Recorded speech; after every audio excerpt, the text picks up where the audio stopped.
All right, thank you, Jason. People always ask me how Z-Prime got started, and I have to be honest, sometimes I can't tell the whole story because it's a little different.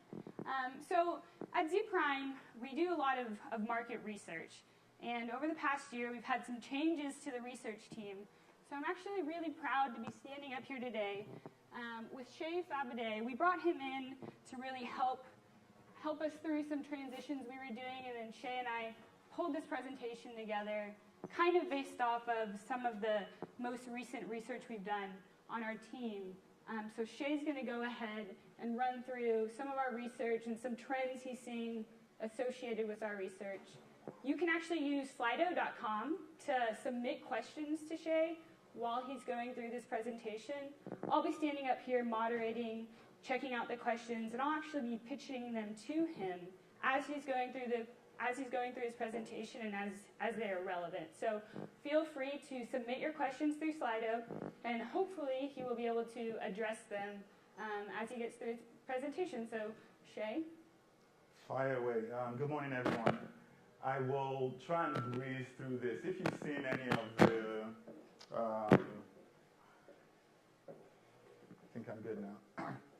If you've seen any of Mary Meeker's Internet Trends reports or John Mader's Design in Tech reports, we're trying to mimic some of this, because what they do is provide information for the audience, one, but also the startups they're trying to encourage by showing them where opportunities exist in the market. And we do this a lot for utilities. The work I do is with utilities as well. So I'll breeze through. Feel free. Would love your questions, because what I'll be presenting to you is a ton of data we have and some insights we've drawn from that data. Things we feel startups and utilities need to know to be relevant in the future.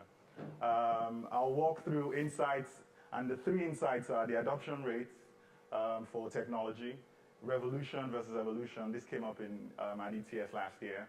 And what the situation between customer expectations and employee readiness for this future we're all working on, mainly the startups in the room. And all this comes from a platform I came to partner with Z-Prime to develop, to start to provide insights, mainly consumer trends. We talk a lot about the utility, but don't pay as much attention to what's happening outside of the industry, and this is what we're trying to provide here. So the insights. We gathered this from both qualitative and quantitative data from about 1,500 customers over the course of the last few months, 300 small businesses, and a few hundred utility employees. So contextualize everything you hear based on the information we gathered from the mouth of the customer, literally. The adoption rates. The first piece of insight here is that the experiences and technology consumers will adopt will happen faster than the utilities expect. I've sat with a few future of utility teams, and the adoption rate expectations for IoT especially, which is some of the data we'll show here, is always a lot lower than it should be, in our opinion, based on the research we've done. We surveyed 1,500 customers, and the question was, would you buy electricity from your neighbor? A concept I believe one of the startups here is working on, if that were an option. A few months ago, this was 28% of the customers said yes. The normal response to this is, but 72% said no.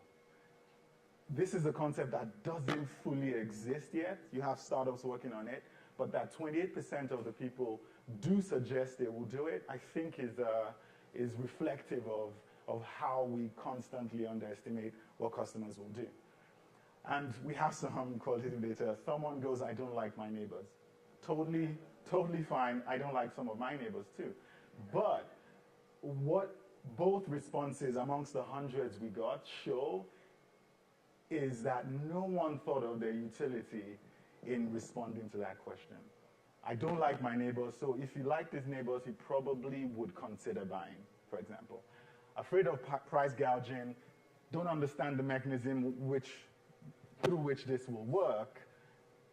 I would rather have my own generator, which is a distributed energy resource, whether we like it or not, even if it's powered by diesel. I'll try and avoid messing up. But those same customers express that they care about the experiences they have with their utility. It matters to them, and frankly, we see that as an opportunity for utilities and startups working with customers serving utilities. So there's still opportunity there, even though we don't recognize it, and I'll touch on that a little bit more. So And why? Shay, we did have a question come in which I thought was really important for that slide. Someone asked, what is the number one thing that you think utilities should be open to in terms of adapting with the times? This gets me in trouble. We're too esoteric as an industry. We have a lot of expertise doing what we do for a long time.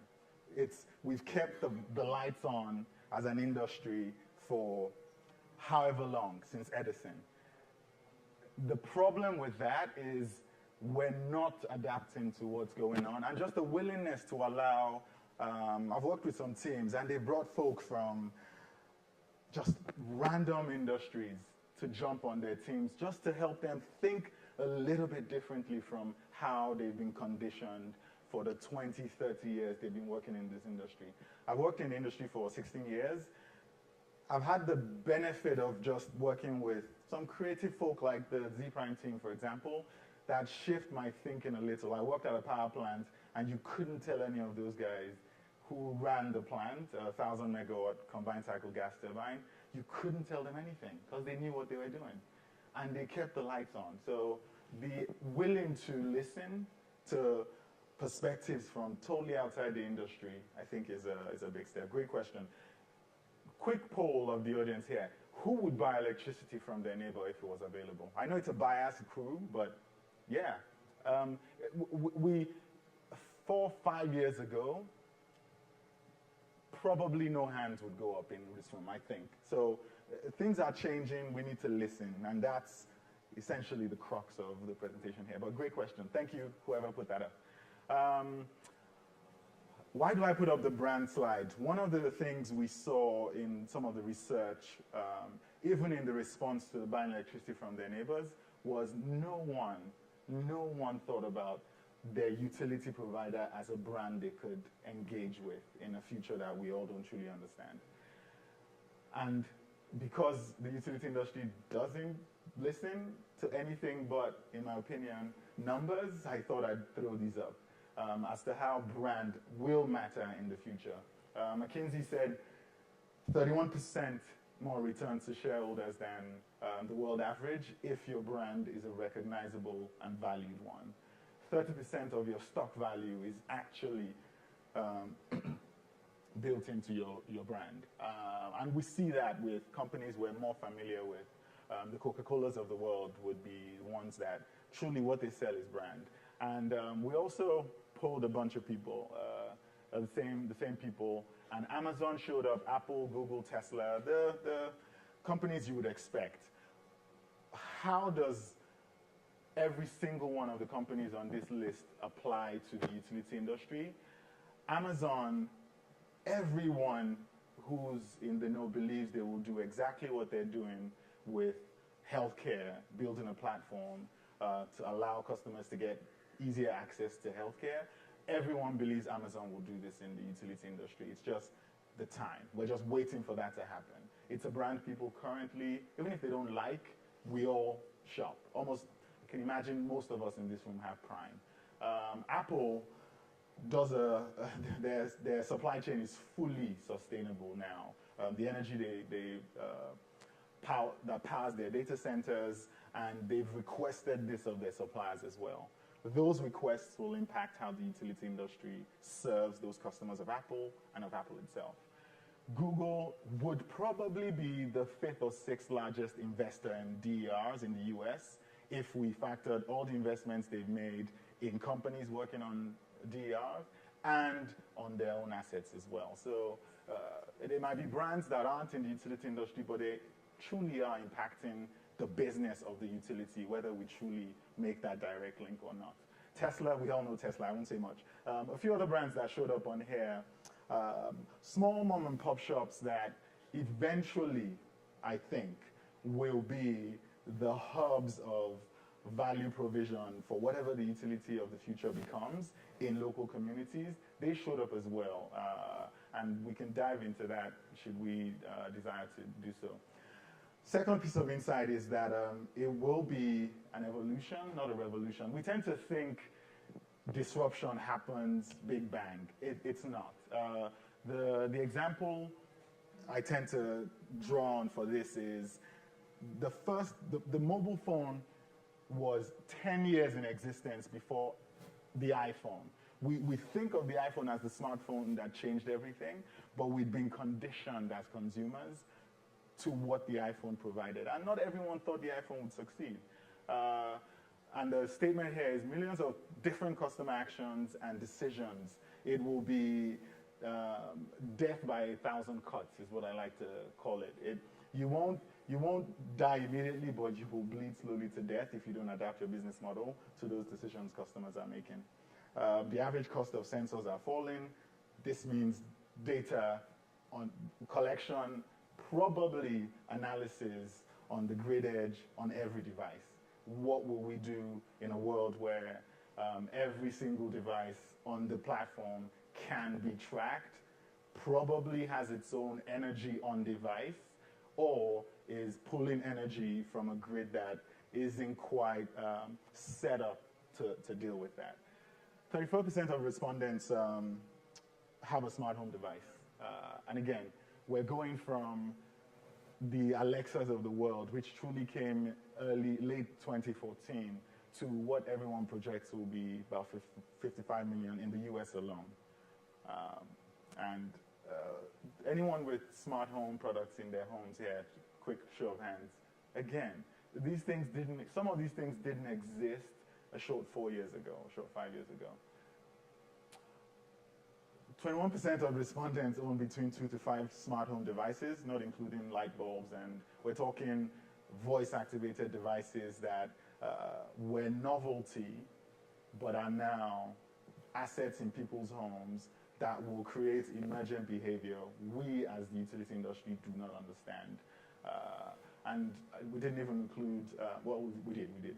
Solar panels included on here because of the 3 use cases that smart home devices serve: convenience, comfort, and security. Only 2.69% of those 1,500 people bought those devices from their utility.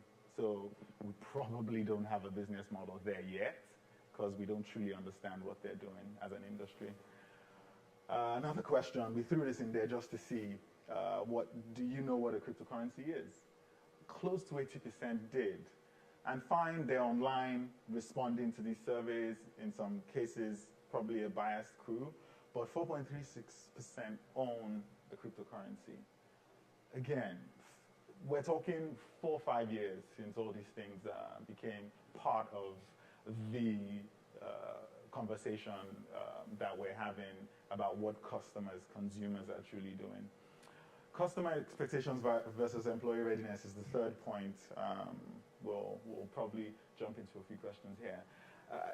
There are 2 things that I'll point out here. We still use demographics a lot in the utility industry. Understandably, it's what we've been conditioned to use, where we care. For the most part, we've never truly had to engage with customers. Now that we do, we're focusing on demographics. What we found in some of the research is this is less about demographics, it's more about taste profiles. You have buildings in downtown regions of most cities that have the full range of demographics living in them, but they live in those buildings because they share similar interests. They want to jog downtown. They want to walk to the office. They probably jump on a scooter, which, say what you will, is everywhere now. So the demographic classifications will lead us down the wrong path is part of what we're finding from the research we're doing. And we're talking about digitally native customers. I underline those two things because the engagement will have to change. We keep talking about, and this comes up in a few conversations I have with utility teams. They go, we want customers to engage with us. Customers don't actually want to engage. They're working with platforms like Amazon, where you can click once and be done. You search, you find what you want, you click once. Amazon doesn't care about engagement. They care about the transaction, they make it easy, and continue to get our money. When we continue to chase this engagement metric, we lose sight of what customers are currently doing. And I use this example, Amazon Go. We have a few stores in Seattle and Chicago. When a customer who is a utility customer, if they live in a home, walks into a store and doesn't have to engage with anyone, and they buy things in that store that's a lot more than whatever they pay on their monthly electricity bill without talking to anyone, that same customer will not spend 10 minutes on a customer service call with your customer service rep. That is just the change in expectations they're having. Totally outside of our industry, but impacting how we do business greatly. Deflection rates in customer service centers is a metric utilities care about. When things like this screw that up, we start struggling with how we engage with customers. And we researched this both on the utility side as well, as I mentioned. Utility employees agree we need to be digitally savvy. No surprises there. They recognize the impact of digital experiences on customers. No surprises there. Customer perceptions continue to be negative, to be low, average to negative in how they think about the utility, regardless of what we do as an industry, unfortunately. And 74% of those same employees believe their digital experiences for customers aren't above average. And above average in reference to the rest of the industry, not in relation to the companies that truly do this well, like Amazon, Google, where an assessment of our own performance, we're not doing well amongst ourselves. That needs to change. And that's where I believe a ton of the startups you see today are just working on this industry, working in this industry, trying to provide services where they might win. There's an experience opportunity that the utility isn't capturing. That being said, the utilities are still the gatekeepers, so there's still a ways to go there, but a full conversation for another day. And of the 1,500, this was a bit surprising to us, of the 1,500 customers who responded to the survey across the U.S., as the U.S. map earlier showed, about 45% suggested they experienced an outage last year. And digging into the data, it's payment issues, some of them couldn't pay their bills, weather-related outages, and some, for lack of a better word, incidences that have nothing to do with the utility but reflect poorly on the utility. Can dive into that if I have a little bit more time subsequently. So Shay, Yeah. you had quite a bit of questions coming during that section. I think we're pretty much done, so yeah. So someone asked, should utilities start to follow business models and branding similar to Amazon and Google? And the word follow is what I struggle with there. We tend to react when we have the asset base, we have the expertise of how to manage that asset base, and what we really lack is a willingness to lead the conversation in terms of innovative ideas that serve customers. So follow, even the premise, and it's a great question, but the thoughts about following indicate why we continue to lag behind, in my opinion. Yeah. And then another question kind of came in that bridges what we were just talking about. How do companies move to post-demographic? What are utilities missing to make this jump? Yeah, I think a lot of it is in messaging. So I'll use a quick example. I was doing some work with utility and payments and billing and customer engagement management through SMS. The demographic responses to some of the questions they would get would say, oh, this customer is 32, lives in this zip code, probably earns $30,000 to $50,000 a year. These are the ways we will respond. What I mean by taste profiles is that same customer is probably texting you from an iPhone. You've classified them as a low to medium income customer, but they probably responded or sent you a text on an iPhone, which should immediately shift how you are thinking about that customer. Because we all know iPhones aren't cheap. If it's the most recent one, they probably will pay $1,000. Whether it's a good decision or not based on their income, that's not the point. The point is they desire engagement that is maybe a bit more aspirational than the way we would normally engage with them. And so it's adding a lot of their context beyond just the normal metrics we use for engagement into how we work with the customers. So, yeah. I don't have any more for now. That's fantastic. So what does having all this information help utilities do, in our opinion? It starts to open them up to the real questions I believe we need to ask to be relevant in the future. What is the impact when electricity is on the device edge? What do I mean? Self-sustaining devices in the home. There's a ton of work going on with piezoelectric sensors that capture capture energy from you closing your door and can power the Nest. When the device no longer pulls from the grid, what do we do? There's also in that under that same question, what happens when a company abstracts away the cost of electricity from what the customer is experiencing daily?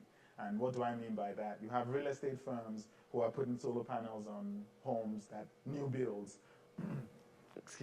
new builds, and paying for the panels and paying for your electricity will be part of your monthly mortgage payments. That's what Amazon did with Prime.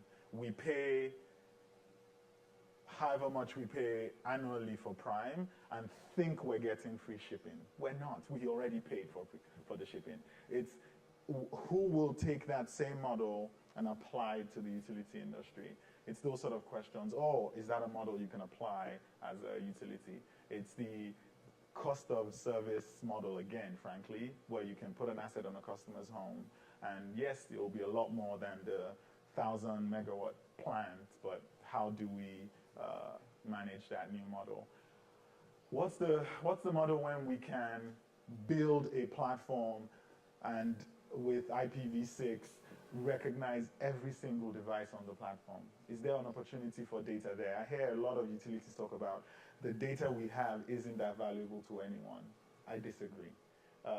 There's a step away, we're a step away from being able to, again, understand the context of the customers and find the people we can partner with to truly redefine the experiences we provide as an industry because we know exactly what they use at home.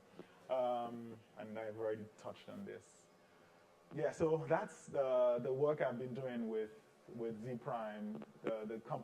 There's just so much valuable data and insights that we can get from really just truly talking to customers, a concept that I'm glad to see a lot more utilities are starting to pay attention to.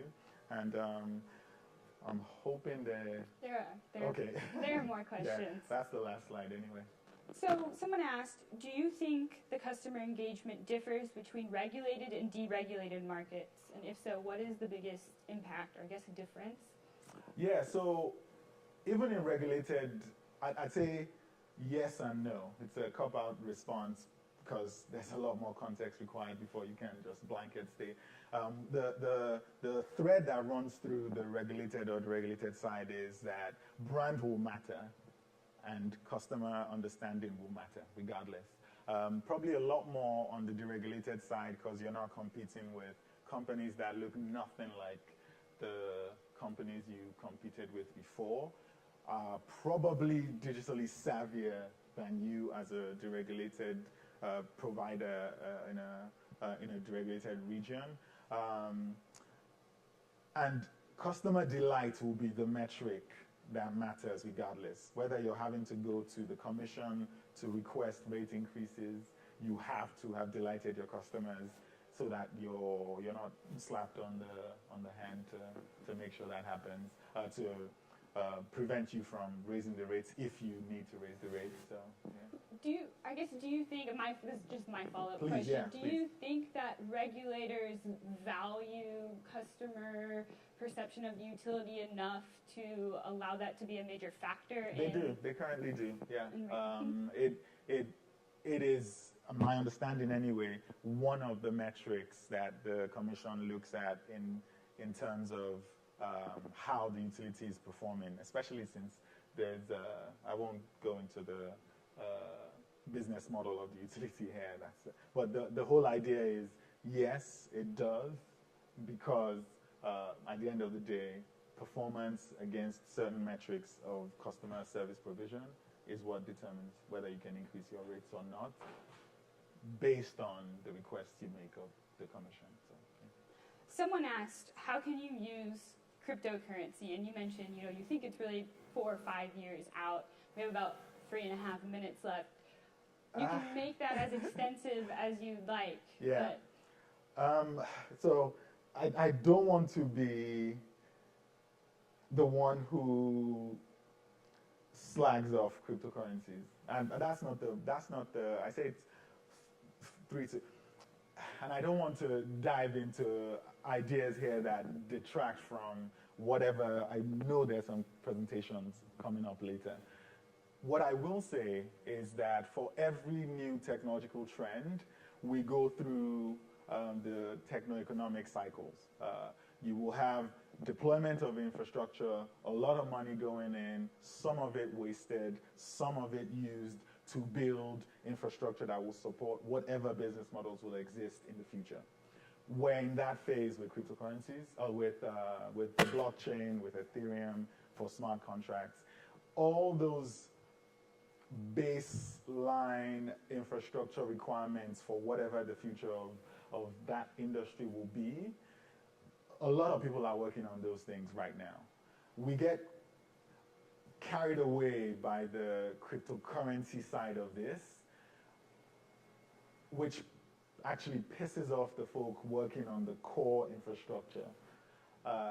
What I do think utilities can pay attention to is what the core infrastructure for that future will be.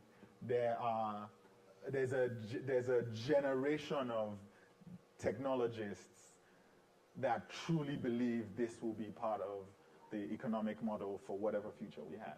We should probably pay attention to that as an industry. I'm not saying we should convert everything into cryptocurrencies. I'm not saying that, but we should understand of trustless engagements between customers through a platform. We should understand the mechanics of smart contracts to help us, frankly, at the wholesale level, do things a lot better. There are a ton of efficiencies you can get. I'll use a quick example before the time goes. We used to provide, at the power plants, we used to provide day ahead and 15-minute interval trading data to the trading partner we had helping us sell our power at the utility.